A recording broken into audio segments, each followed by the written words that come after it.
Come in. Welcome.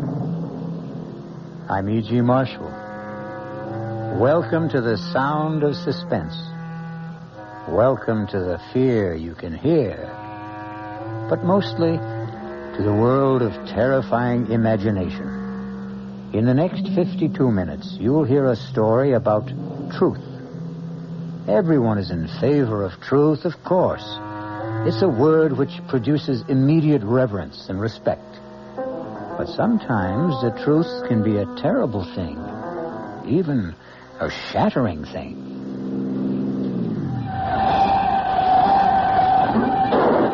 Oh, my God! Mark, you hit a woman!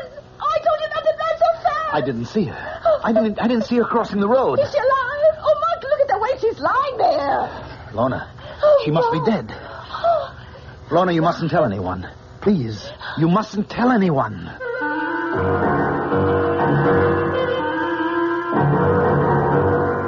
Our mystery drama, The Ring of Truth, was written especially for the Mystery Theater by Henry Slessor and stars Agnes Moorehead. It is sponsored in part by Anheuser-Busch Incorporated, brewers of Budweiser, and by the Kellogg Company, makers of Kellogg's Special K cereal. I'll be back shortly with Act One.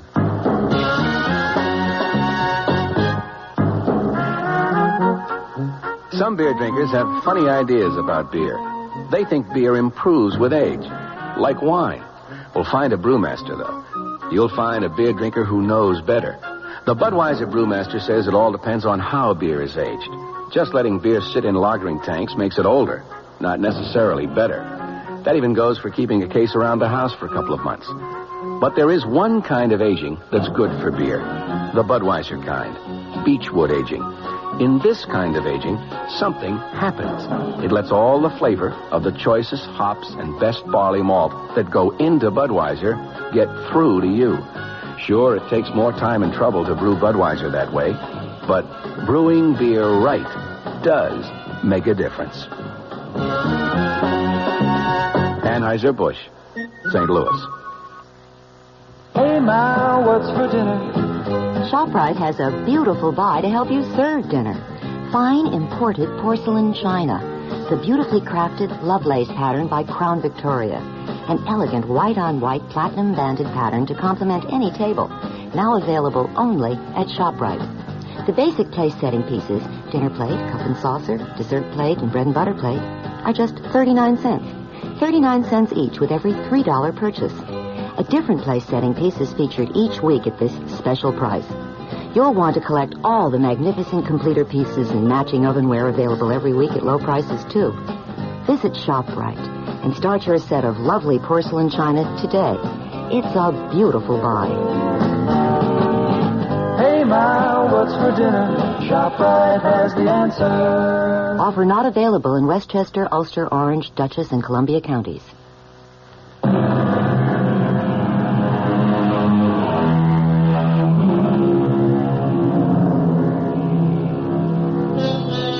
Now here's Act One of The Ring of Truth. The place, a charming college town in New England. The people you're about to meet, young Lorna Kittredge and the special man in her life, Mark Kramer. His driving speed, a comfortable 30 miles an hour. I'll tell you what I resent most about your father, Lorna. It's the fact that he deliberately keeps forgetting my name. Mark, don't be so silly. Daddy has a genuine problem about names. No, I'm sorry, darling. I just can't buy this absent-minded professor stuff. It's too corny. Corny or not, that's exactly what my father is sometimes. Absent-minded. His mind is always up in the stratosphere somewhere, communing with Socrates or Schopenhauer on the meaning of truth. You just don't like my father very much. I hardly know your father. Look, I want to get along with him, Lorna. After all, he's going to be my father-in-law, isn't he? You're almost home. What can I do to put you in a better mood? That's easy, darling. You can promise to tell him tonight. Oh, Mark. Tonight? Why not? But I told you that the Pryors are going to be at dinner tonight. Harold Pryor's Daddy's publisher. So, after they leave, you can tell him. Lorna, we've been engaged for almost 3 weeks now. Nobody knows about it except you and me. Well, isn't that enough? Not for me, it isn't. No. I'm the kind of guy who wants to shout it from the housetops. Yes, I do, too. I really do, Mark. I love you so much. All right, darling. Then prove it. Tell him tonight, Lorna. Tell him you're going to marry what's-his-name.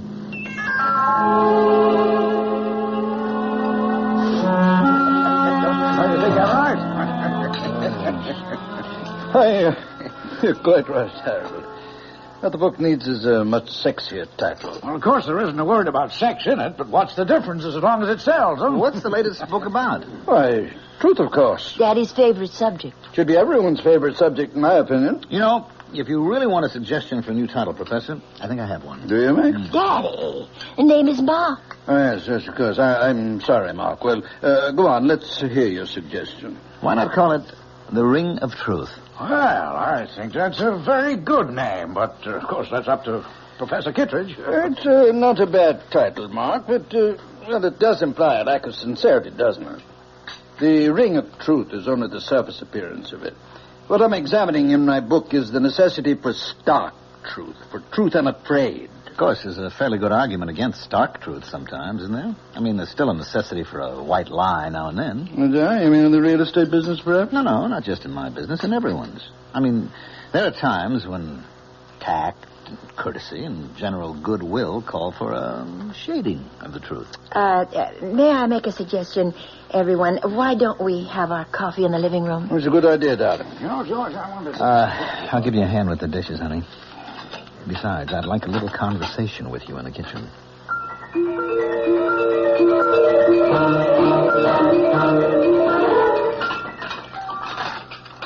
All right, Mark. I know what you're going to say. Daddy was impossible tonight. Now, your father's a great scholar, man of ideals, the Albert Schweitzer of New England. I'm only a poor schnook of a real estate man, but I'm perfectly willing to put up with him for your sake. Put up with him? Won't be easy. A crass, materialistic guy like me marrying into all that saintliness? What can I do? I'm crazy about his daughter. You idiot. Oh, Mark, my hands are wet. Will you tell him tonight? Yes, the minute everyone leaves. He's not going to be happy about it, you know that. He won't be happy about losing you. Well, he knew it had to happen someday. All right, then tell him that day has come. Tell him the truth. I always tell Daddy the truth. Daddy, can I come in? Yes, darling, of course. I didn't want to interrupt your reading. Oh, I can't really read this book. I don't understand the language. Have you seen it, by the way? Still another edition, German, of the 7 Secrets of Shakespeare. It's lovely. What a beautiful binding. Yes, I'm pleased with it. I suppose an author never loses his affection for the first book he writes. Well, it's more than just that. This book made you famous. In very limited circles, yes. And I hope you've enjoyed the evening and that your friend did, too. The only thing Mark didn't like was being called Max. Oh, I'm sorry about that, Precious. I hope he wasn't offended. But you have to admit that you do bring home a lot of young men. Daddy, that may have been true once, but Mark Kramer is the only man I've seen for the last 6 months. That long? And the reason I've seen him so much is that I'm in love with him. Well, that isn't an entirely new phenomenon either, is it? Daddy, Mark asked me to marry him. I said yes. Marriage? You know that word, don't you? It's English, not German. Yes, I know the word, but, well, it's just that I never supposed you'd want to marry now. I mean, before your doctorate, before you've done all those things we planned to do together. Marriage wouldn't put an end to our plans. And as for your lecture tour, but you don't really need me along. I don't know if I'd want to go without you. I'm getting a little old to gallivant around Europe by myself. Well, it's the first time I've heard you complain about being old. For some reason, the last 10 seconds, I began to feel old. Of course, Mark and I could go with you to Europe as a sort of honeymoon. No, Lorna, he's not going to want that, I'm sure. In fact, my guess is that your young man is going to want to see as little of me as he possibly can. No, Daddy, that isn't so. He knows that I won't just abandon you. I couldn't be that heartless. That's the last word I'd use about you, Precious. I know your heart only too well. I know what a tender, beating little thing it is. I've always been afraid of the man who would trap it someday. I just wish you knew Mark better. He's not a I'm not spy. saying anything against Mark. I feel this way about any man.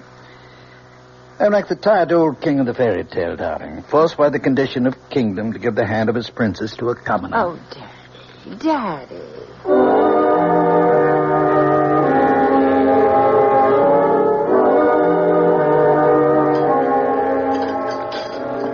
Mark, you're just being pig-headed. It won't even be 6 months. And by that time, I'll have my doctorate, and Daddy's lecture tour will be over. Oh, that's great. Just great. Waiter, where's the drink I ordered? Mark, I've never seen you have more than 2 martinis in my life. Oh, you're wrong, my love. I had one before you got here. The one coming up will be number 4. Mark, please, don't be so upset. I'm not breaking our engagement. I'm simply asking for a postponement. How long did it take to talk you into it, Lorna? Well, it was something I decided to do, Mark. All by myself. Because you realized how important it was? To get your Ph.D.? To make sure Daddy was taken care of on his lecture tour? But it is important to me. You know, you're a lucky girl to have a father like that. Now, you take my old man. Good old Charlie Kramer. Real estate. I don't think he ever heard of an ethic or an ideal in his life. Probably told a dozen lies a day, old Charlie. I guess that's why he turned out so badly. You're drinking too much.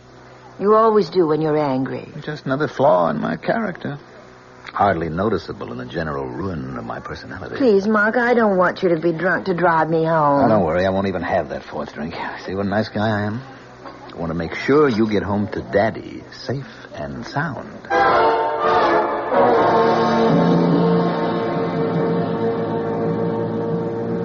Mark, are you sure you don't want me to drive? No, you just leave the driving to us. It's starting to rain. I think you should turn your wipers on. That isn't rain, precious.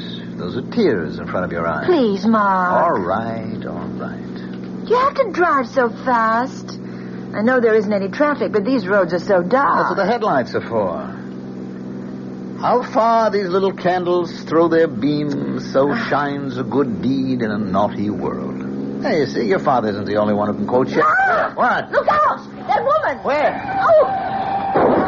You hit her! Oh, Lord! I didn't see her. I didn't see her crossing the road, so help me. Is she dead? Oh, Mark, look at the way she's lying there. She's dead, Lorna. Oh. The woman's dead. Oh, no. Well, horrible. I told you not to drive so fast.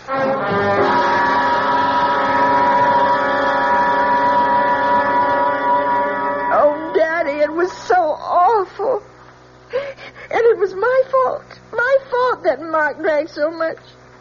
He really doesn't like whiskey very much, but when I told him about what we decided about postponing the wedding... You mean what you decided, darling? It was your decision. He was driving so recklessly. He must have been going 60 miles an hour on that road. The speed limit there was only about 30. They haven't arrested him, have they? No. But the police were called, weren't they? Yes. They know Mark, of course. He's lived here all his life. Didn't they give Mark a sobriety test? No, nobody even suggested it. I mean, Mark didn't seem to be drunk at all. Not after it. And of course, he didn't say he'd been drinking. Didn't mention the speed he was traveling at. Well, they asked him. Mark said he was going 35, and the woman just stepped out in front of him. I see. He had to say it, Daddy. I mean, otherwise it would have been a crime, wouldn't it? I think it's called vehicular homicide. Well, he could go to prison for that, couldn't he? Perhaps. Oh, Daddy. Donna, what did you say? What? What did you tell them when the police talked to you about the accident? They didn't. They didn't ask me anything. They said there would be an inquest to determine the facts. I suppose I'd have to answer questions then. And what will you say then? Oh, I don't know. I mean, I have to corroborate Mark's story, of course. Is that what you're going to do? Oh, well, if you could have seen his face, Daddy, it was like a child. Like a little boy, afraid to be punished.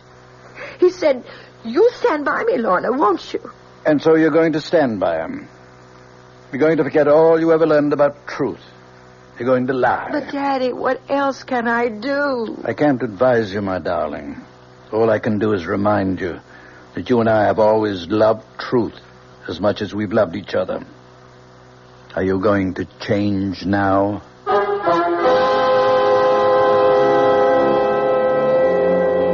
And so Lorna finds herself in the corner of a triangle. The man she loves on one side, the father she loves on the other. But the invisible corner of the triangle is that mysterious thing called truth. We'll find out what Lorna Kittredge does when I return shortly with Act 2. And now another tale of the ball and chain. At Kellogg's Special K. Presents Overweight on an overnight train. Is the seat taken? Please, sit down. You have exceptional legs. But why is one of them attached to a ball and chain? This ball and chain? It's a symbol. Funny, I would have sworn it was a ball and chain. I mean symbolic. Because carrying around a few extra pounds can be just like lugging around this ball and chain. I see. May I suggest something? Uh-huh. Try a bowl of Special K skim milk, orange juice, and coffee. It's the Special K breakfast. Will it make me lose weight? No. Oh. You must also exercise and eat smart at every meal. I see. Do you know the Special K breakfast is less than 240 calories, 99% fat-free, and delicious? No, but if you hum a few bars... And that's another tale of the ball and chain. Your happy ending could begin with the Kellogg's Special K breakfast. That's Kellogg's Special K. Good night. This is WOR New York, your Mystery Theater station.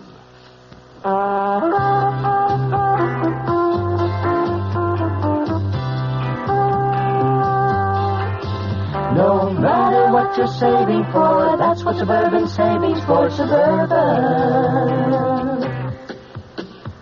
Suburban Savings offers you a regular savings account with flexibility. You can add any amount to your account whenever you wish. Withdraw whenever you want.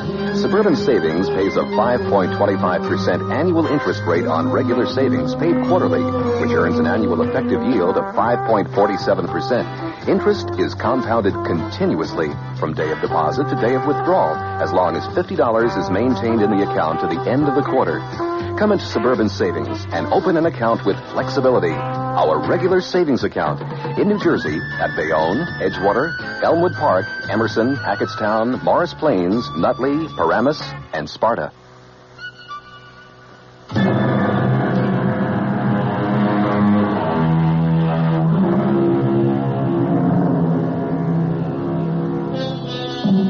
Ye shall know the truth, and the truth will set you free. Will that familiar saying work in the case of Mark Kramer? It may all depend on the outcome of the next conversation you hear in the home of Professor John Kitteridge and his daughter. Lorna, may I come in? Yes, Daddy. All dressed already?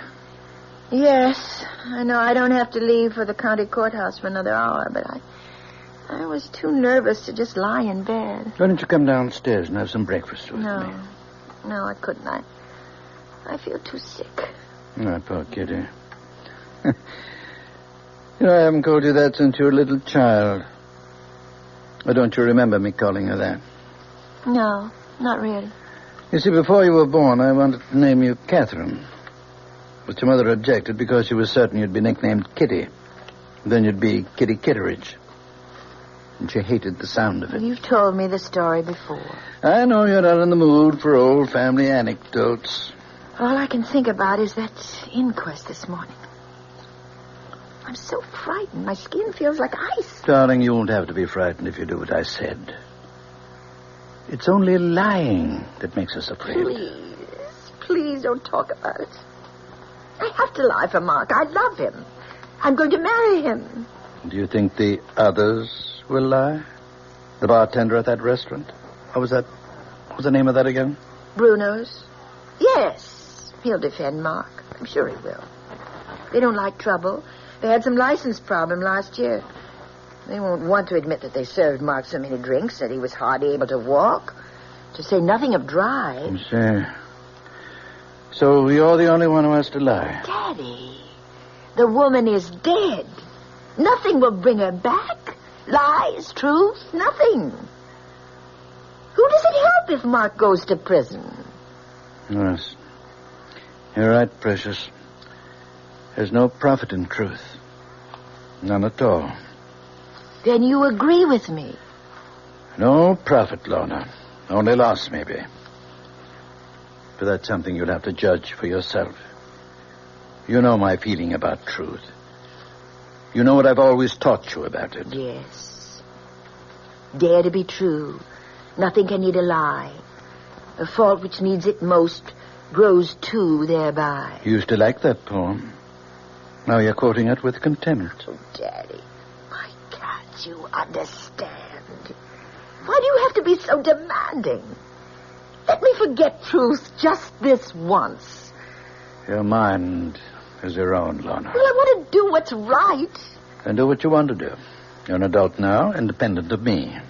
Lie if you want to. But don't look for my approval. And above all, don't ask for my blessing.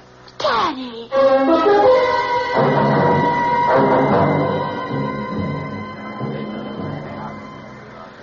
Let's have some quiet. The coroner's jury has to hear the testimony if they're going to judge it. Sergeant McKeon, was any investigation made of the skid marks at the scene of the accident with a view to determining the speed of the vehicle? I know, sir, there wasn't. The condition of the road and the rain we had that night, well, it was impossible to tell the difference between the skid marks and the tire treads. That's why no measurement was made. It's been stated that the driver of the vehicle, Mark Kramer, had left the establishment called Bruno's shortly before the accident. Since Bruno's is in the business of serving hard liquor, among other things, did the police give Mr. Kramer a sobriety test? No, sir, we didn't. You see, sir, we didn't know at the time where Mr. Kramer had been. All we knew was that Mrs. Moger was dead and Mr. Kramer didn't appear like he'd been drinking. All right, Sergeant, you can step down. Thank you. The coroner's office calls Mr. Kramer to the stand, please. Mr. Kramer, this inquest isn't a trial. Our duty here is simply to determine the cause of death. But you must give your testimony under oath. Please raise your hand on the Bible. Yes, sir. Do you solemnly swear to tell the truth, the whole truth, and nothing but the truth, so help you God? I do. All right, Mr. Kramer. Just tell us your story of what happened the night of the accident. Well, Miss Kittredge and I left Bruno's about 9 that evening, about a half hour before the accident. I'd had one drink, vodka martini. You can ask Mr. Bruno about that because he served me. Go on. When I reached Route 24, I decided to take the Ridge Road shortcut to town. I was traveling between 30 and 35 miles an hour, I'd say, and I remember slowing down when the rain started. I had my wipers going when I came over the rise of the hill, so my windshield was clear. But I still didn't see Mrs. Moger when she stepped out into the road directly in front of the car. Were your lights on full beam? Yes, sir, they were. Why do you suppose Mrs. Moger didn't see them? I don't really know. What I think is she was almost across the road when I came over the rise, and she panicked when she realized that a car was coming. She started back in the wrong direction, and that was when she stepped in front of the car. Is that your entire testimony? Yes, sir, it is. Very well, Mr. Kramer. You can return to your seat. Will Miss Lorna Kittredge take the chair, please? Place your hand on the Bible, Miss Kittredge. Yes. Do you solemnly swear to tell the truth, the whole truth, and nothing but the truth, so help you God? Yes, I do. Please speak up, Miss Kittredge. I do. Miss Kittredge, you were with Mr. Kramer on the night of the accident. Yes. You went with him to the place called Bruno's. Yes, I did. And did you have a drink that night? Yes, I had a martini. The same as Mr. Kramer? Yes. When Mr. Kramer's car approached Mrs. Moger's driveway, did you see the lady before the automobile struck her? I'm not sure. I think I saw her for just a split second.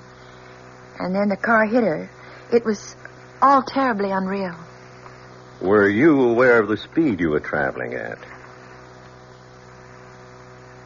Miss Kittredge. I'm not sure of the exact speed. Mr. Kramer thinks it was between 30 and 35. Do you agree with that?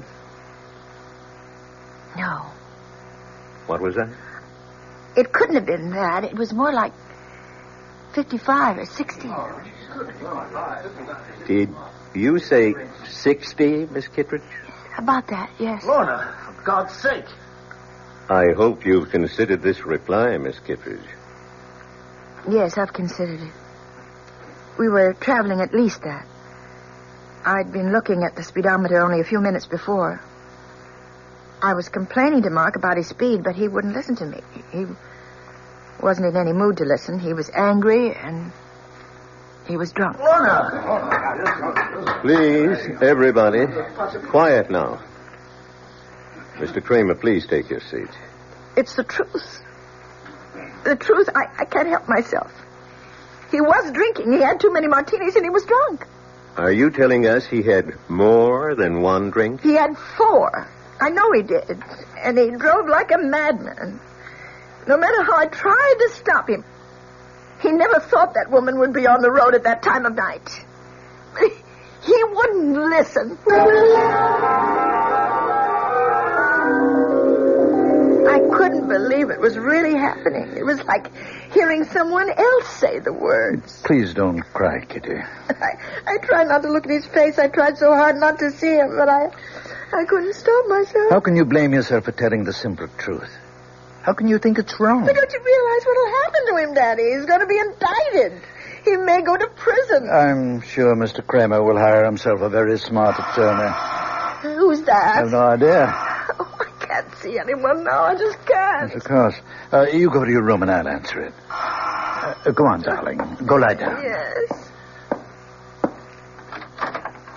Oh, it's you. I want to see Lorna. Mark, please listen to me. I know exactly how you're feeling at the moment. Thanks for remembering my name, Professor. That must be the very first time. I'm sure you realize that what Lorna did this morning was extremely difficult and painful for her. That it was an agonizing decision. Only who made it? Lorna's lying down right now. I suggest you try telephoning her later. I'm not leaving until I see her.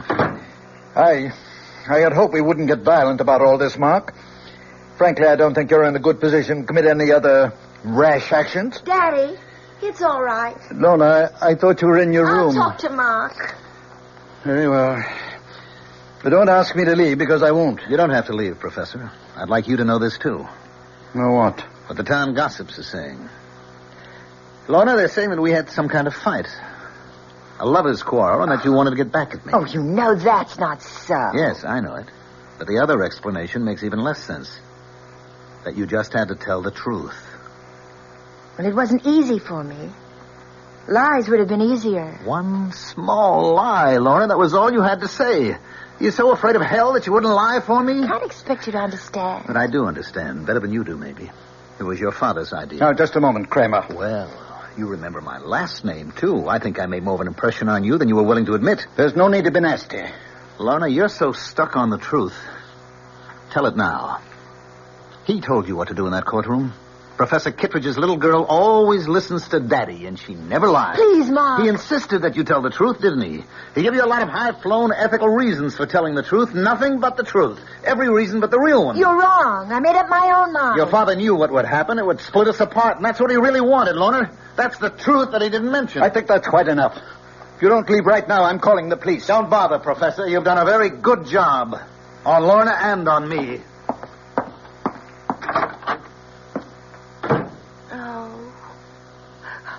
Oh, Daddy. Daddy. Kitty, don't. It's going to be all right. How can it be? He hates me now. Mark hates me. Things will change. You wait and see. He'll get himself a smart lawyer, and nothing will happen to him. Mark Kramer, having been found guilty of the crime of manslaughter, it is my duty to sentence you to imprisonment for a period of not less than 1 year and not more than 5.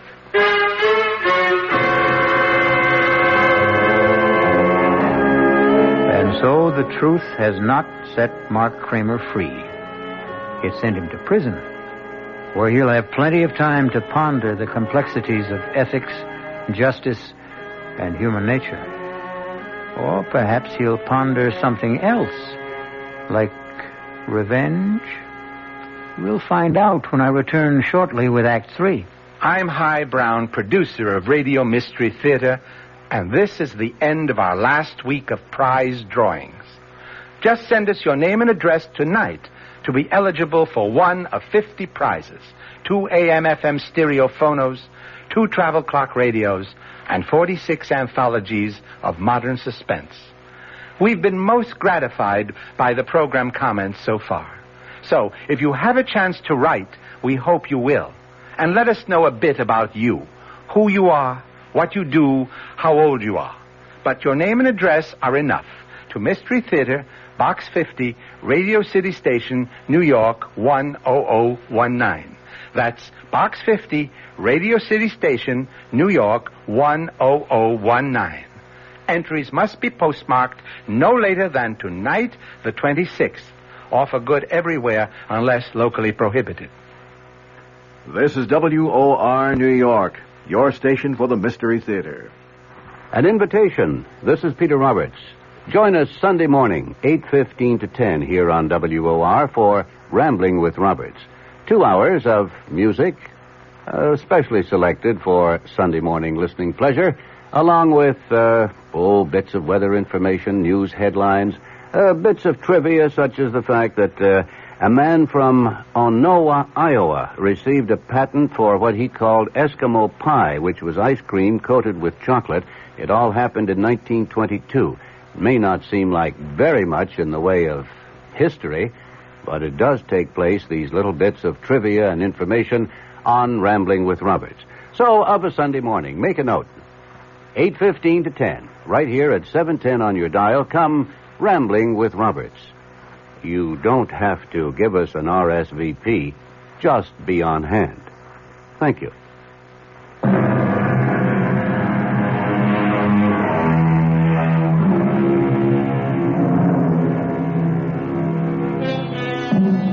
It's now 1 year later. Sad to say, Mark Kramer is still wearing prison gray. As for Professor Kitteridge, he's had problems too. A bad case of the gout caused cancellation of his European lecture tour. Even more disappointing, his daughter Lorna lost interest in working on her thesis and abandoned the idea of obtaining her doctorate. In fact, Lorna Kitteridge seems to have lost interest in life itself. Lorna, you awake? Yes, Daddy. I'm up.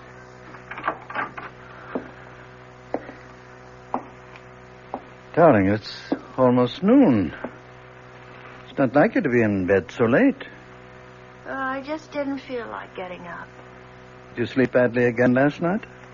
Last night, the night before that. Oh, Lorna. If you don't see Dr. Isaacs voluntarily, I may have to drag you to his office. You know there's nothing wrong with me. What's all this paper for? All those little crumpled balls. Can't you guess? Oh, Lorna, no. You haven't been writing Mark again? I keep thinking that I might hit on exactly the right words. The magic formula that would make him answer one letter. Just one letter. You know that's not possible, darling. Face it, the man is filled with bitterness. He blames you for something he did to himself. Probably never reads any of the letters I send him. Probably sees my handwriting and tears them up immediately. It would be so much better if you forgot him, Lorna. Do you know that I even thought of sending him a disguise letter? Making it look like some important document that he would have to read? Isn't that ridiculous? What's ridiculous is the way you've tortured yourself over that man for so many months.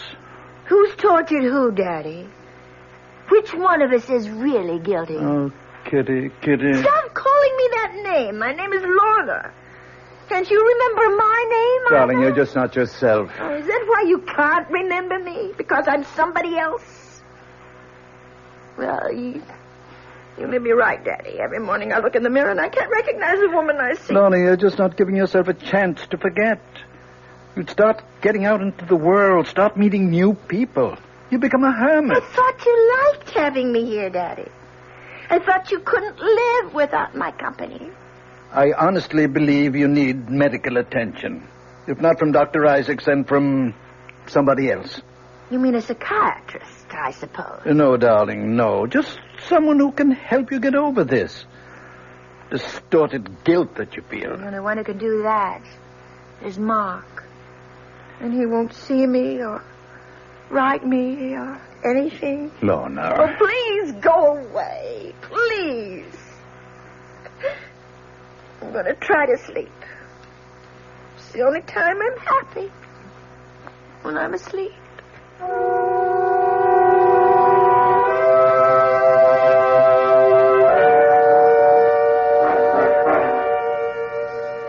right.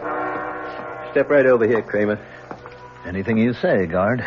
Remember, visiting time is limited to 15 minutes. Look, I don't want the 15 minutes. They're being forced on me. Sit down and behave yourself. Yes, sir. Anything you say, sir. Well, no, Mark. Make it fast, Professor. I've got important matters to take care of back in the shop. I'm making a very special license plate. Mark, I know you resent the fact that I've forced this encounter. Took some doing, believe me. Uh-huh. Why did you go to all the trouble? Because it's a matter of health. Lorna's health. She's pining away for me, is that it? Well, tell her to stop, Professor. My nights are filled with sweet dreams, and she is in none of them. You tell her that for me. I want you to see her, Mark. Oh, I wouldn't force that issue, Professor.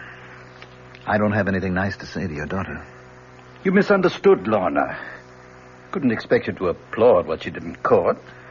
But if you really thought about the ideals that motivated her... Whose ideals? Yours or hers? Do I have to separate them? Yes. But you can't, Professor. Because she's your monster. You've got her all twisted up between her ethics and her instincts. I suppose you're proud of the result, but it's a fake. There's nothing fake about her principles. She doesn't have principles. All she has is you. Her shining example.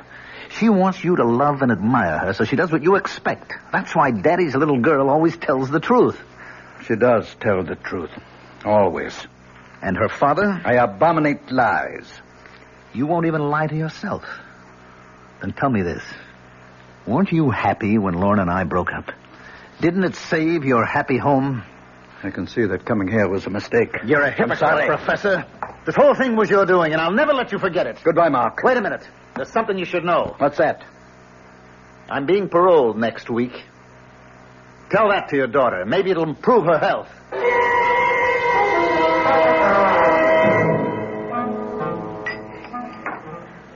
Of course I'm pleased, Harold. It's just that I'd much rather see a new book of mine published than a new edition of an old book. Well, you can't argue with success. People never seem to tire of the 7 Secrets of Shakespeare. I suppose I shouldn't complain. It does buy the groceries. Well, just cash the royalty checks and be happy, hmm? Now, tell me how Lorna's doing. Feeling any better? Oh, still a bit run down, I guess. Well, that's too bad. I suppose you know that young man, Kramer, that he's out of prison. For about 2 months now, I gather. He, hasn't been in touch with Lorna? No, and I don't think he will be. Funny thing is, he's been in touch with us. With you? What's that before? Well, actually, it seems he went to Merritt Bob's first. My first publishers? Yes, talked to everyone who would talk to him. Then he approached members of my own staff. He even tried to get an appointment with me, but I put him off. What do you suppose he wants?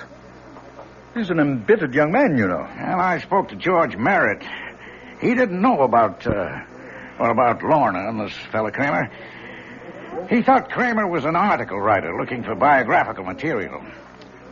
George said that he seemed to know an awful lot about you already. I don't much like the idea of someone like that snooping into my life. Why do you suppose he's doing it? Hard to say. Rancor, I suppose. Hopes he can find something unpleasant in my past.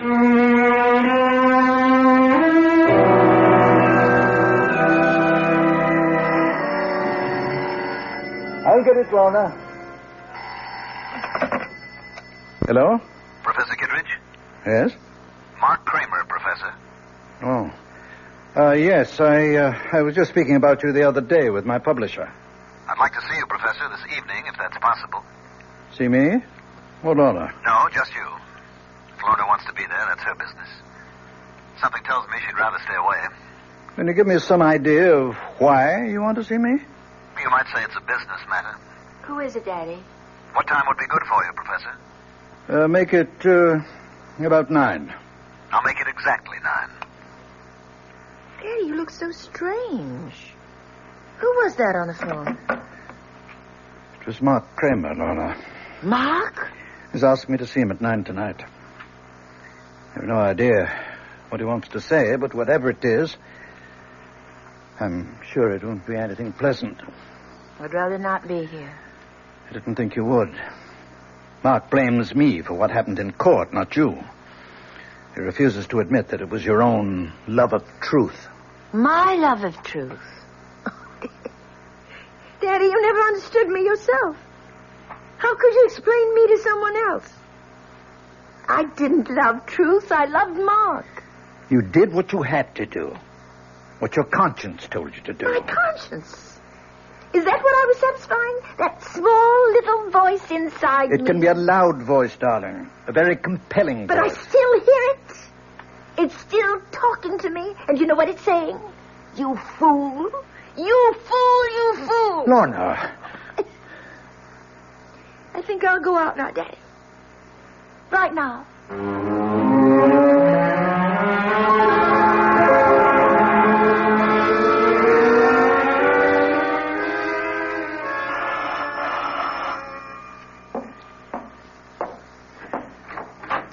Good evening, Professor. Hello, Mark. Come in. Thank you. Nice of you to see me. I wasn't sure of my reception after the last time. I see you're using a cane these days, Professor. Yes, a touch of gout. Mark, I hope you weren't expecting to see Lorna. She's not here. No, I didn't expect to see her. Would you care to come to the point of this visit? Yes, Professor. I'll come to the point. I've come to see you about truth. Oh, must we, Mark? Really? I mean, these philosophical discussions are meat and drink to old campus fogies like me, but I'm rather tired of the subject right now, very tired of it. Frankly, I'm a little exhausted by it myself. I've just spent 2 months in search of it, and I didn't even know what I was looking for. You've been digging up things about me, haven't you? I hope you enjoyed yourself. No, I didn't. You see, I made the mistake of talking to your enemies. The publishers you dropped, the friends you no longer see, the scholars you had disputes with. What did you get out of that? Nothing. Your enemies didn't have the truth about you, Professor. Only your friends did. Like Avery Hayes. Avery Hayes? Oh, I'm glad to see you remember the name. Strange how few people do. Even though you dedicated your 4th, or was it your 5th book to him? George Merritt knew him, of course. Mr. Merritt called you Avery's benefactor. Said that Hayes was an alcoholic that you took care of for many years. He was my friend. Yes, he was a good friend, and you were good to him.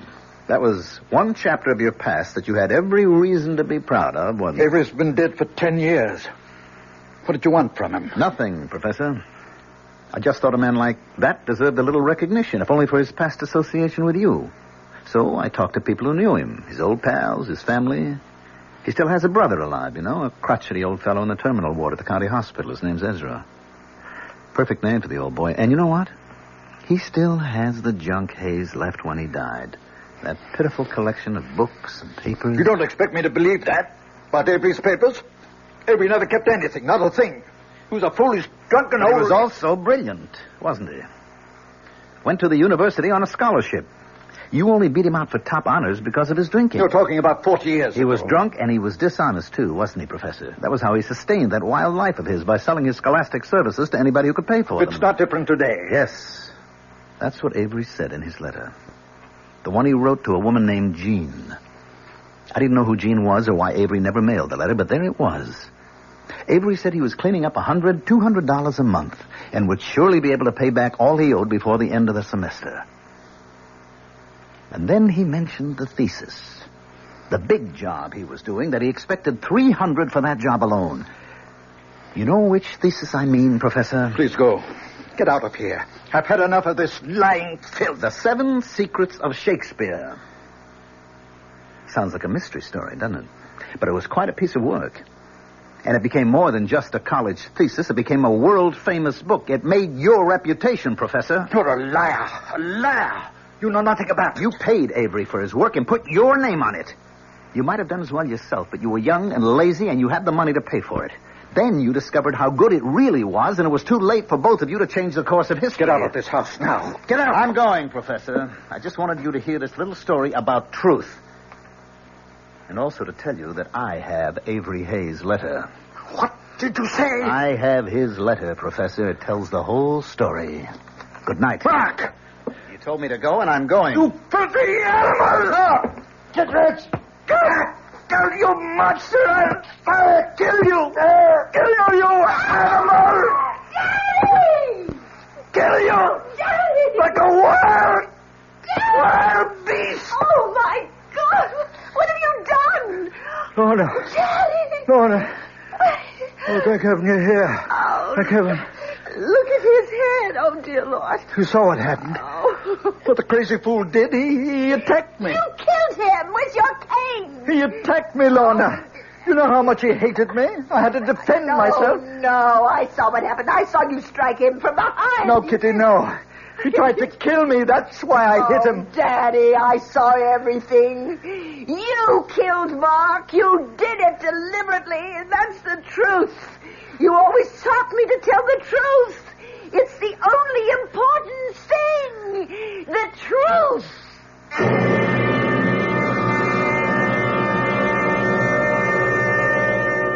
Oliver Wendell Holmes, Jr. said, "All I mean by truth is the road I can't help traveling." Well, Professor Kitteridge traveled his road, and despite his good intentions, it turned out to be the road to hell. I'll be back shortly. Hello, this is Joe Franklin. Ladies and gentlemen and boys and girls, for the very latest in nostalgia, for the ultimate in remembering, please join with me on Saturday nights from 9:05 to 11 o'clock, where memories are truly happening right here over WOR Radio. It is my privilege to present radio's original Memory Lane program, but positively the original. And whether it's Al Jolson or Benny Goodman or Louis Armstrong or Eddie Cantor or Harry James or the Dorseys, Mario Lanza, Gene Krupa, the young Frank Sinatra, George M. Cohan, Bing Crosby, Bogart, Lombard, Cagney, and all those happy times of radio's comedy and drama and soap opera. We have it fascinatingly, and all the sounds are reproduced crystal clear Saturday nights from 9:05 till 11 over WOR Radio. Yours truly, Joe Franklin, hosting Memory Lane. Tune in.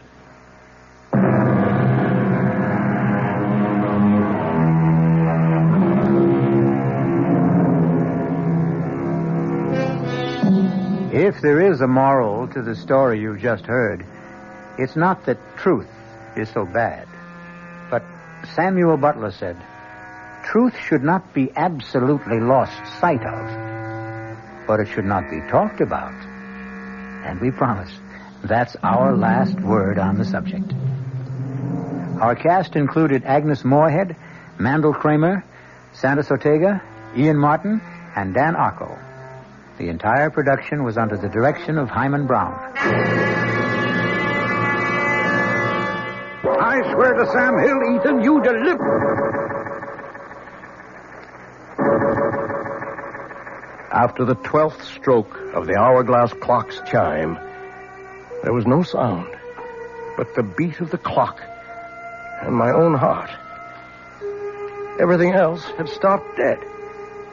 My friend's mouth was frozen in the act of speaking. His hand poised over a chessman as though cast in bronze. Outside, like the old child's game, people had turned to statues. A car backing into a parking space was stopped in its tracks. For everyone else in the world, save only me and that damnable clock, time was standing still. This is E.G. Marshall inviting you to return to our Mystery Theater for another adventure in the macabre. Until next time, pleasant dreams.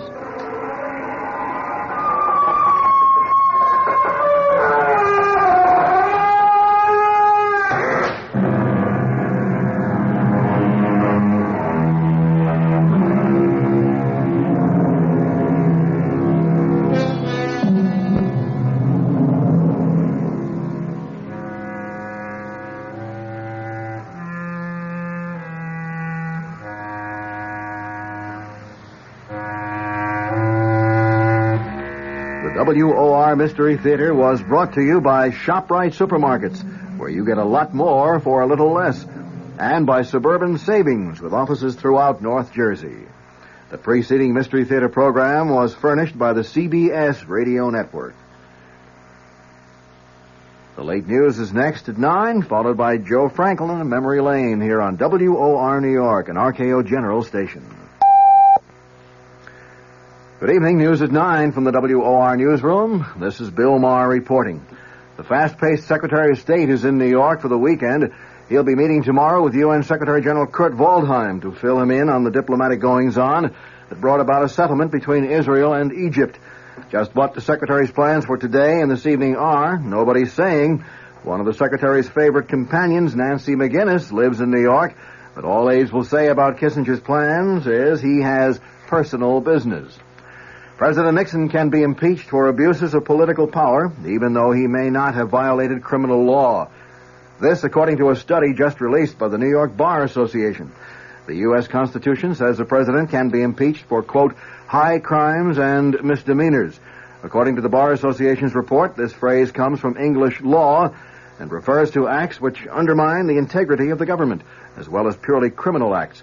Among those activities designated by the report as impeachable were corruption or flagrant abuse of power, acts which undermine the public trust, and acts performed by presidential appointees that constitute high crimes and misdemeanors if unchecked by the president. The upcoming trial of two former cabinet members has prompted the Senate Watergate Committee to postpone its public hearing scheduled to begin Tuesday. Committee Chairman Sam Ervin says the panel is putting off the hearings to avoid possibly prejudicing the trial of former Attorney General John Mitchell and former Commerce Secretary Maurice Stans.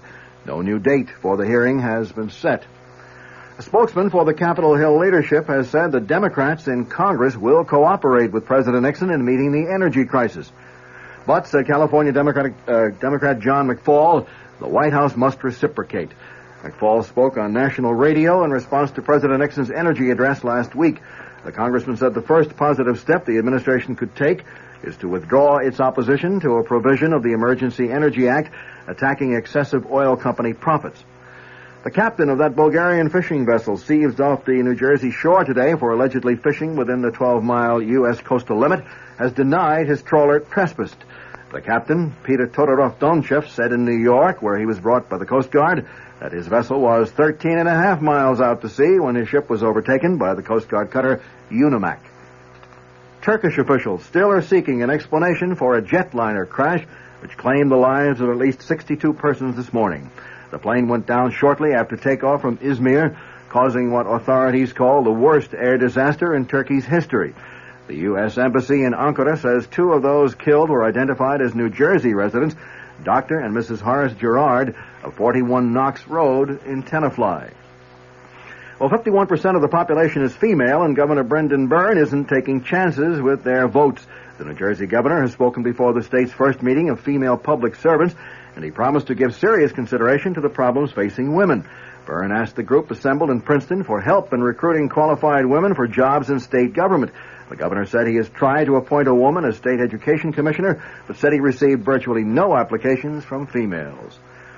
The weather for New York City and vicinity, mild with occasional rain tonight and again tomorrow. Low tonight in the low 40s, high Sunday in the mid-50s, mostly cloudy Sunday night and Monday with a chance of showers Sunday night, and the low Sunday night in the low 40s. At the moment in cloudy Midtown Manhattan with some very light rain falling, the temperature at 44 degrees, humidity 86%, wind southeast at 4 miles per hour, the barometer 30.21 and falling. That's the news at 9. Bill Maher in the WOR newsroom.